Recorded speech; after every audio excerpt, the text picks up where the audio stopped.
नमस्कार मेरे प्यारे दोस्तों, मैं अलका शर्मा 21 बॉर्न राइटर से आपके लिए आज लाई हूँ एक बिल्कुल ही नई कहानी जो मेरे हृदय के बहुत ज़्यादा करीब है। तो चलिए शुरू करते हैं कहानी। दोस्तों, इस कहानी का शीर्षक है टाटा बाय ओके। और ये शीर्षक टाटा बाय ओके क्यों है, ये आपको कहानी के चलते धीरे धीरे समझ में आ जाएगा। तो चलिए शुरू करते हैं टाटा बाय ओके। कहा जाता है कि एक बच्चे के जीवन की पहली पाठशाला उसका परिवार होता है और उस परिवार की सबसे मजबूत नींव होते हैं उसके माता पिता। एक बच्चे का व्यक्तित्व, उसके संस्कार, उसका आत्मविश्वास और जीवन को देखने का नज़रिया, इन सब पर माता पिता का गहरा प्रभाव पड़ता है। मेरे जीवन में भी मेरे पिता का स्थान कुछ ऐसा ही था। हमारा रिश्ता केवल पिता और बेटी का नहीं था, बल्कि उससे कहीं बढ़कर एक गहरी दोस्ती, विश्वास और निस्वार्थ प्रेम का रिश्ता था। अक्सर लोग कहते हैं कि एक लड़की के जीवन में उसका पिता ही पहला एक ऐसा पुरुष होता है जो उससे बिना किसी स्वार्थ के प्रेम करता है। उस रिश्ते में ना तो कोई अपेक्षा होती है, ना कोई असुरक्षा, ना बिछड़ने का डर और ना ही किसी शर्त का बंधन। वह रिश्ता केवल सुरक्षा, अपनापन और अटूट विश्वास का प्रतीक होता है। दोस्तों, मेरे लिए भी मेरे पापा कुछ ऐसे ही थे। मेरे सबसे मजबूत सहारे, मेरे पहले मित्र और मेरी सबसे सुरक्षित जगह।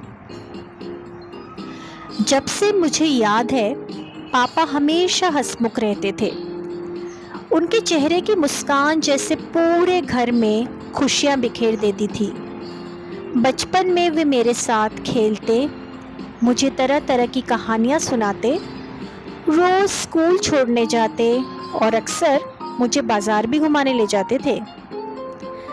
उनकी एक प्यारी सी आदत जो आज भी मेरे चेहरे पर मुस्कान सी ले आती है।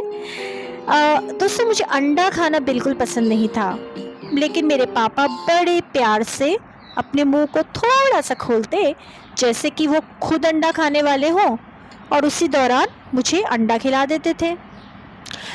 अब आज तक मैं समझ नहीं पाई कि उस छोटी सी तरकीब में मैं हर बार कैसे आ जाती थी, लेकिन उनके प्यार के आगे मेरी सारी जिद हार ही जाती थी। इतना ही नहीं, वे हर सुबह ये भी सुनिश्चित करते कि मैं स्कूल जाने से पहले पूरी तरह एक गिलास दूध का ज़रूर पी लूं। रात का समय मेरे बचपन का सबसे प्रिय समय होता था। सोने से पहले पापा मुझे रोज एक नई कहानी जो सुनाते थे, उन कहानियों में से एक कहानी जो मुझे आज भी शब्द शब्द याद है, वो है छोटा रावण की कहानी। और उन्होंने उस कहानी से मुझे ये सिखाया कि अंततः सत्य और अच्छाई की ही जीवन में जीत होती है। पापा के साथ बाजार जाना भी किसी उत्सव से कम नहीं होता था।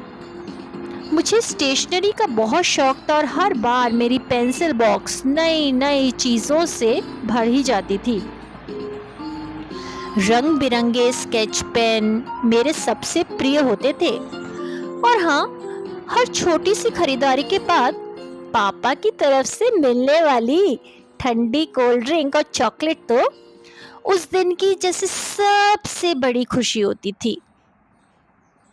पापा जितने स्नेही थे, उतने ही अनुशासन प्रिय भी थे।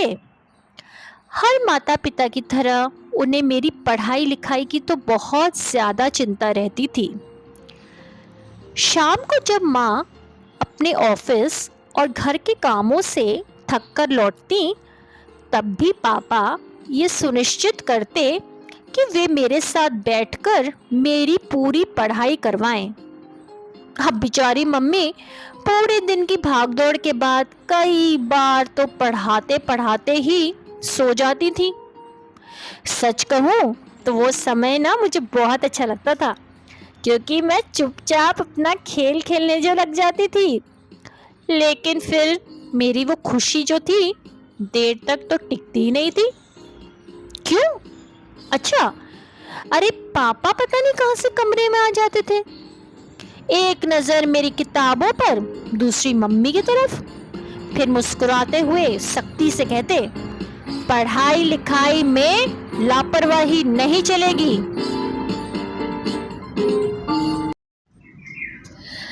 उस समय उनकी डांट बिल्कुल अच्छी नहीं लगती थी, लेकिन आज समझ में आता है कि वो डांट नहीं, मेरे भविष्य की चिंता थी। पापा स्वास्थ्य सेवा से जुड़े हुए थे। उनके लिए मरीज केवल मरीज नहीं होते थे, बल्कि ऐसे इंसान होते थे जिनकी तकलीफ उन्हें बिल्कुल अपनी लगती थी। कई बार तो उन्होंने ज़रूरतमंद लोगों की आर्थिक सहायता भी की। किसी के लिए दवाइयों का इंतजाम किया तो किसी को भोजन कराया। कई अवसर ऐसे भी आए जब उन्होंने खुद का भोजन किसी भूखे व्यक्ति को दे दिया और भूखे रह गए। उनका दिल तो इतना बड़ा था कि वे कभी भी किसी ज़रूरतमंद को ना कह ही नहीं पाते थे। लेकिन दोस्तों, हर अच्छाई के साथ एक छोटी सी कमज़ोरी भी जुड़ी होती है। पापा की सबसे बड़ी जो कमज़ोरी थी वो ये थी कि वे लोगों पर बहुत जल्दी विश्वास कर लेते थे, और कुछ लोग उनकी इस भलमनसाहत का भरपूर फ़ायदा उठाते थे। उनके चेहरे पर मासूमियत का मुखौटा होता, लेकिन इरादे बिल्कुल अलग। कई मित्र उनसे उनका स्कूटर अपने काम के लिए लेके जाते और रात भर वापस नहीं करते थे। अब अगले दिन पापा को ड्यूटी पर जाना होता तो वो सुबह छत पर खड़े होकर देर तक अपने स्कूटर का ही इंतजार करते रहते। मम्मी गुस्से में उन्हें समझाती, बहुत नाराज होती, लेकिन पापा का जवाब हमेशा एक ही होता, अरे अगर किसी के काम आ गया तो बुरा क्या है। आज जब मैं सोचती हूँ कि कुछ लोग सचमुच दुनिया बदलने नहीं आते, वे केवल अपने स्वभाव से उसे थोड़ा और बेहतर करके चले जाते हैं। मेरे पापा भी उन्हीं में से एक थे। लेकिन समय के साथ मैंने ये भी सीखा कि किसी इंसान की एक कमी उसके पूरे व्यक्तित्व को तो छोटा नहीं कर देती ना। उनके प्रेम, त्याग, ईमानदारी और इंसानियत का मूल्य कई बड़ा होता है। मेरे पापा तो इन गुणों से भरपूर एक अद्भुत इंसान थे।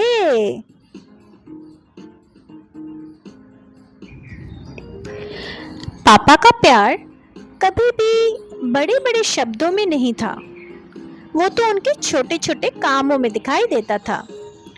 गर्मी की छुट्टियां शुरू होते ही तो हम बच्चों की खुशी का ठिकाना ही नहीं रहता था। अब उन दिनों कैंपा कोला हमारी सबसे बड़ी खुशी हुआ करती थी। पापा हमारे लिए एक दो बोतल नहीं, बल्कि पूरी कैंपा कोला की क्रेट ही ले आते थे। इतना ही नहीं, वे हमारे लिए ढेर सारे मैगी के पैकेट्स भी लाते थे, ताकि छुट्टियों का हर दिन किसी छोटे से उत्सव की तरह लगे। अब हम बच्चों की मुस्कान ही तो उनकी सबसे बड़ी कमाई थी ना। मुझे आज भी अपनी स्कूल का एक दिन याद है, जब एक परीक्षा के लिए कढ़ाई का कुछ सामान चाहिए था। तो मैंने पापा को बोला कि पापा कुछ सामान चाहिए, और मुझे लगा पापा सिर्फ वही सामान लाएंगे जिसकी मुझे आवश्यकता होगी। लेकिन पापा जब बाजार से लौटे तो उनके हाथ में पूरा एम्ब्रॉयडरी बॉक्स था, जिसमें हर रंग के धागे, अलग अलग प्रकार की सुइयां, फ्रेम, कैंची, न जाने कितनी सारी चीजें थीं। मैंने पापा से आश्चर्य से पूछा, पापा इतना सब क्यों लिया है? फिर मुस्कुराए और बोले, अरे मेरी बेटी को किसी चीज़ की कमी नहीं होनी चाहिए। उनकी वह मुस्कान आज भी मेरे लिए सबसे अनमोल यादों में से एक है।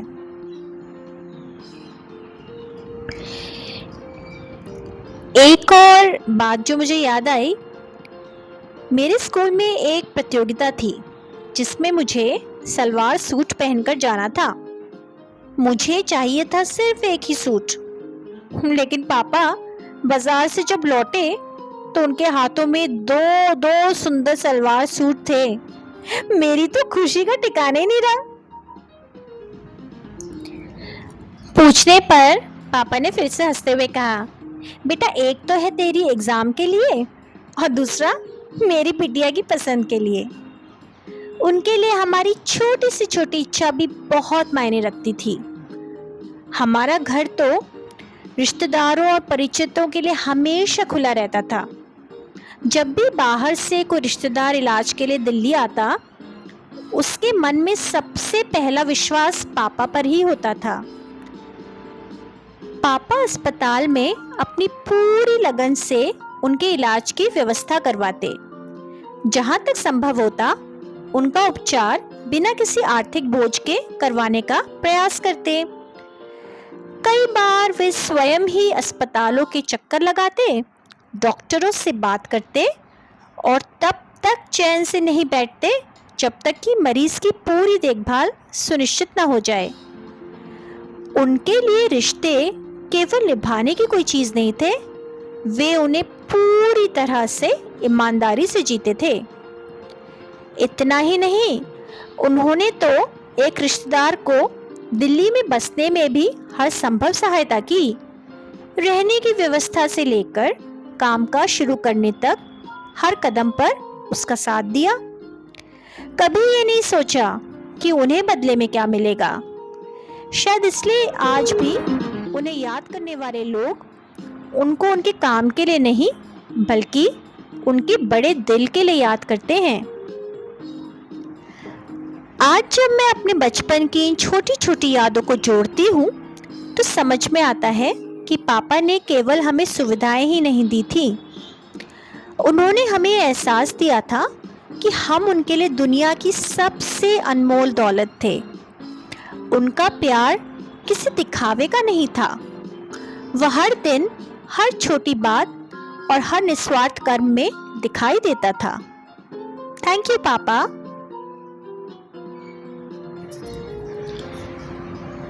अगर मुझे कोई अपने पापा की परिभाषा देने को कहे तो मैं एक ही बात बोलूँगी कि मेरे पापा एक कर्मयोगी थे। उनका पूरा जीवन मेहनत, अनुशासन, सादगी और निस्वार्थ सेवा का एक सुंदर उदाहरण था। उनका दिन तब शुरू हो जाता था जब अधिकांश लोग गहरी नींद में सोए होते थे। सुबह 5 बजे उठना उनकी आदत नहीं थी बल्कि जीवन का नियम था। बिना किसी शिकायत के वे रसोई के शुरुआती काम निपटाते, पौधों को पानी देते और पूरे आंगन को संवारते। हर पौधे से उनका अलग ही रिश्ता था। वे कहते थे कि पौधे भी परिवार का ही हिस्सा होते हैं, बस वे बोल नहीं सकते। इसके बाद हम लोगों को स्कूल छोड़ने जाते, घर लौटकर जल्दी जल्दी तैयार होते और समय पर अपने कार्यालय के लिए निकल जाते। शाम 4 बजे कार्यालय से लौटने के बाद उनका दिन खत्म नहीं होता था। सबसे पहले वे अपने बगीचे का हाल देखते। कई पौधों की छटाई करनी होती थी, कई बार नई बेल को सहारा देना होता था। घर में बिजली का कोई छोटा मोटा काम हो तो उसे भी स्वयं ठीक कर लेते। फिर अपने प्रिय भूरे कलर के स्कूटर पर, जी हाँ, ब्राउन कलर का स्कूटर आज भी मुझे याद है, पर बाजार निकल जाते थे। कभी सब्जियां, कभी राशन, कभी आटे की बोरी, परिवार की हर जरूरत का उन्हें ध्यान रहता था। घर लौटकर फिर वे रसोई संभाल लेते। स्वादिष्ट सब्जी, दाल, कभी कभी दही बड़े, कभी अचार डालना, रात के भोजन की लगभग सारी तैयारी तो वे स्वयं ही कर लेते थे। मम्मी के ऑफिस से लौटने तक तो सब कुछ व्यवस्थित रहता और फिर मम्मी आकर गर्मा गर्म रोटियां बनाती। रात को भोजन के बाद वे टहलने जाते थे।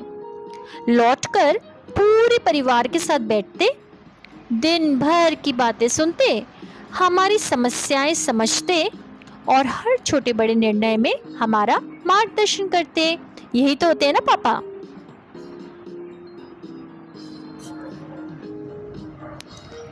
आज जब मैं सोचती हूँ, शायद उन्हें कभी अपने लिए समय ही नहीं मिल पाया। पूरा जीवन उन्होंने अपने परिवार के नाम जो कर दिया था, लेकिन उनकी पहचान सिर्फ उनकी मेहनत नहीं थी, उससे भी बड़ी पहचान थी उनका विशाल हृदय। अस्पताल में कार्यरत होने की वजह से कई बार ऐसे गरीब मरीज आते जिनके पास दवाइयाँ तो दूर, दो वक्त के खाने का भोजन भी नहीं होता था, और पापा उन सब की व्यवस्था कर देते थे। उनके लिए सेवा कोई कर्तव्य नहीं थी, बल्कि उनके स्वभाव का एक हिस्सा थी। उनकी उदारता का एक और प्रसंग आज भी हमारे परिवार में श्रद्धा के साथ याद किया जाता है। हमारे एक परिचित परिवार का घर नगर पालिका द्वारा नीलाम होने वाला था और घर पर नीलामी का नोटिस भी लग चुका था। पूरा परिवार असहाय था, उनके सिर से तो छत छिनने वाली थी। जब पापा को ये बात पता चली, उन्होंने बिना किसी हिचकिचाहट के अपने हिस्से की बचत उस परिवार को दे दी, ताकि समय रहते बकाया राशि जमा हो सके और नीलामी रुक जाए। उस दिन उन्होंने केवल पैसे नहीं दिए, बल्कि एक पूरे परिवार की इज्जत, उनका आशियाना और उनका भविष्य भी बचा लिया, और बदले में उन लोगों से कुछ भी नहीं मांगा। ऐसे थे हमारे पापा।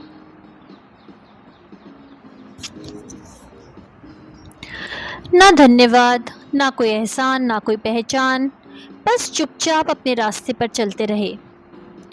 आज भी जब मैं उनके जीवन को याद करती हूँ तो महसूस करती हूँ कि कुछ लोग अपनी दौलत से बड़े नहीं बनते, अपने दिल की गहराइयों से बड़े बनते हैं। पापा ने सिर्फ हमें जीवन नहीं दिया, बल्कि हमें ये भी सिखलाया कि जीवन को कैसे जिया जाता है।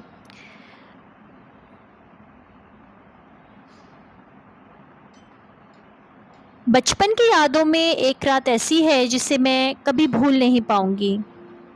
ये उस वक्त की बात है जब रात काफ़ी हो चुकी थी, हम सब घर पे थे और अचानक दरवाजे की घंटी बजी।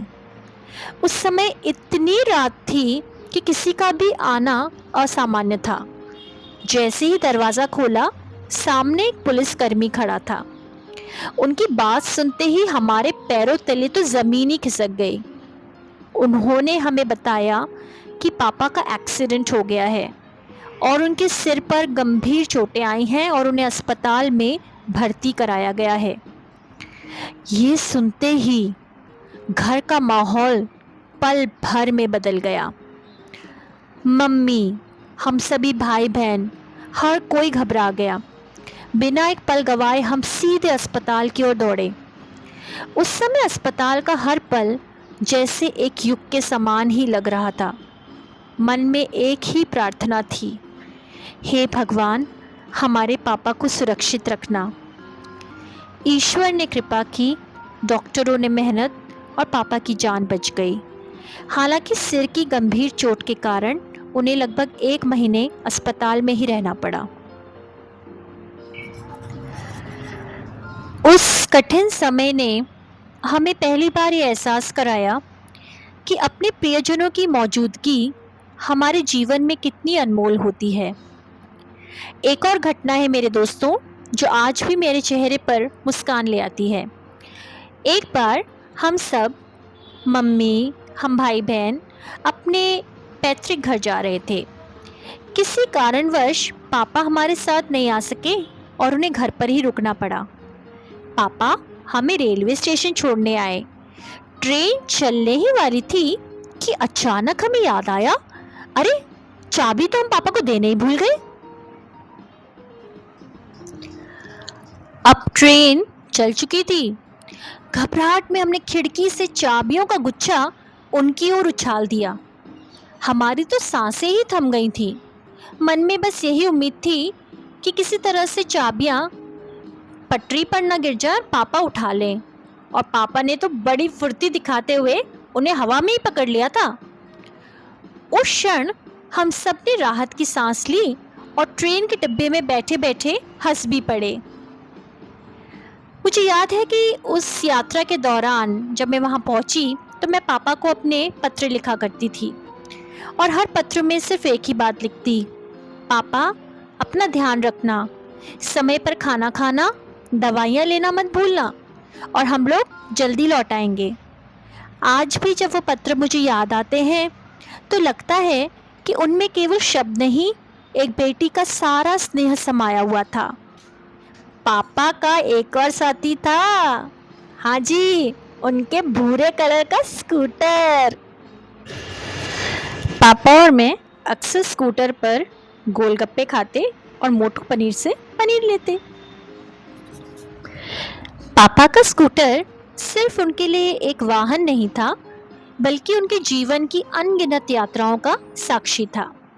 उसी पर बैठकर वह नौकरी पर जाते, बाजार जाते, हमें स्कूल छोड़ने जाते और परिवार की हर छोटी बड़ी जिम्मेदारी को निभाते थे।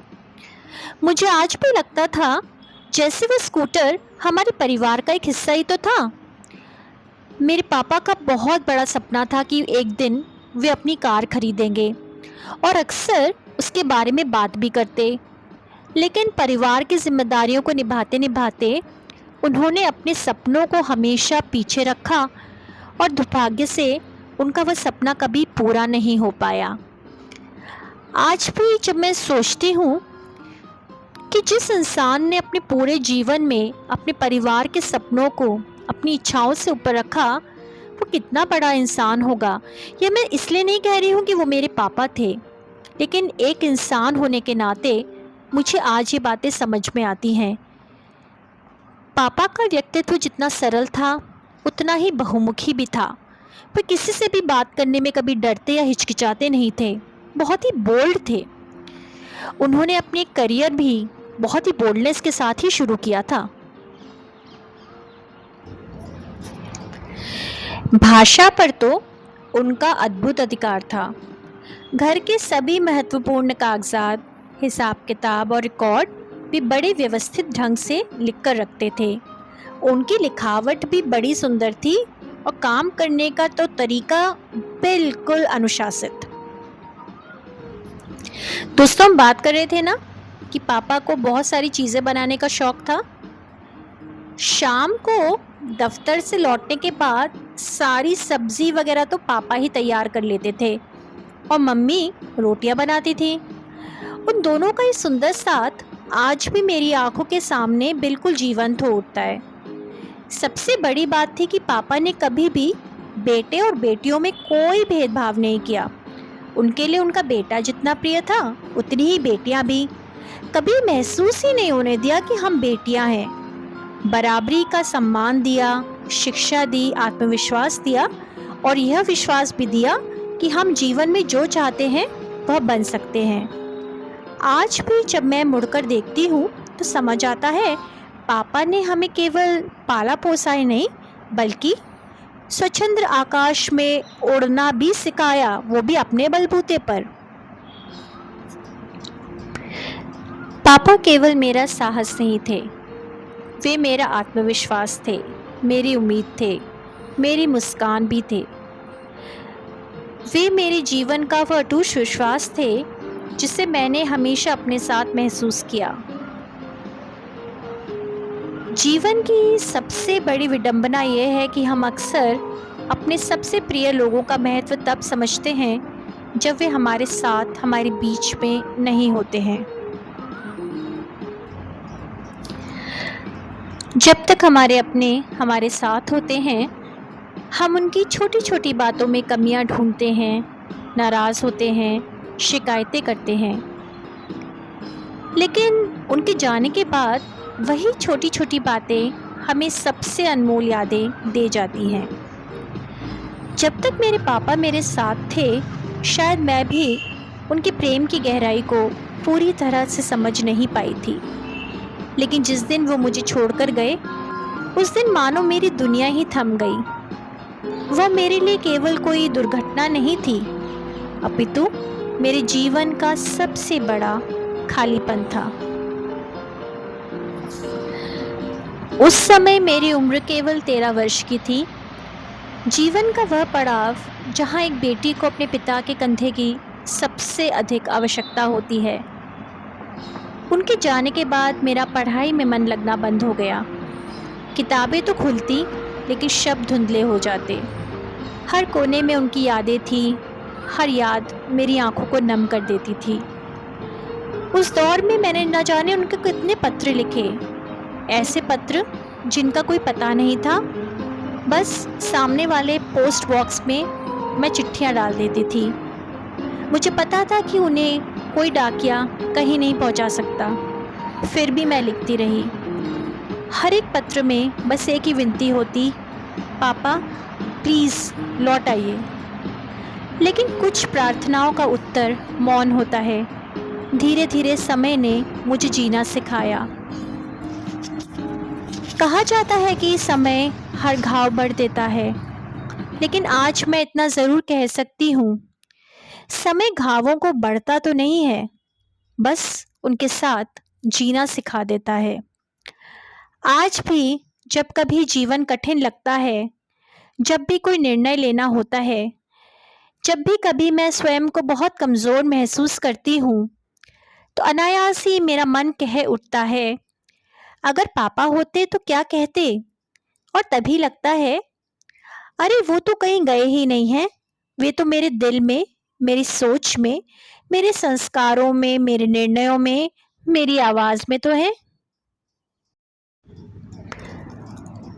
पापा मेरे व्यक्तित्व के हर छोटे बड़े हिस्से में आज भी जीवित हैं। उन्होंने मुझे सिखाया है कि दयालु होना कोई कमज़ोरी नहीं है, सबसे बड़ी ताकत है। उन्होंने मुझे सिखाया कि सच्चा प्रेम अधिकार नहीं, समर्पण होता है। मुझे सिखाया कि इंसान अपनी संपत्ति से नहीं, अपने कर्मों से बड़ा बनता है। जब भी आज मैं जीवन में कुछ अच्छा करती हूँ, किसी की सहायता करती हूँ, किसी का मनोबल बढ़ाती हूँ या किसी के चेहरे पर मुस्कान लाने का प्रयास करती हूँ, तो लगता है जैसे मैं उनके अधूरे सपनों को थोड़ा थोड़ा पूरा कर रही हूँ। मेरे लिए पापा केवल एक रिश्ता नहीं थे, वे मेरे पहले शिक्षक थे, मेरे पहले मित्र, मेरे पहले नायक, मेरे पहले मार्गदर्शक, मेरी पहली प्रेरणा। आज वे इस संसार में भौतिक रूप से तो नहीं है, लेकिन उनकी सीख, उनका स्नेह और उनका आशीर्वाद हर पल मेरे साथ है। मैं महसूस कर सकती हूँ उन्हें। मैं जानती हूँ कि वे जहाँ भी हैं, मुझे देख रहे हैं। और मेरी कोशिश सबसे बड़ी यही रहेगी कि मैं एक ऐसा जीवन जीऊँ जिस पर उन्हें गर्व हो। पापा मुझे तो आप पर बहुत गर्व है। पापा बस इतना आशीर्वाद दीजिए कि आपको भी मुझ पर बहुत गर्व हो। क्योंकि मैं उनकी बेटी हूँ, तो ये मेरे जीवन का सबसे बड़ा सम्मान है कि मैं आपकी बेटी हूँ पापा। और जहाँ तक रहा शीर्षक का सवाल, तो स्कूल छोड़ते वक्त वो मुझे टाटा बाय ओके बोलते थे। हालांकि टाटा बाय ओके का मतलब तो नहीं समझ में आता था, लेकिन अब लगता है बाय पापा, टाटा, सब कुछ ओके है। लव यू पापा।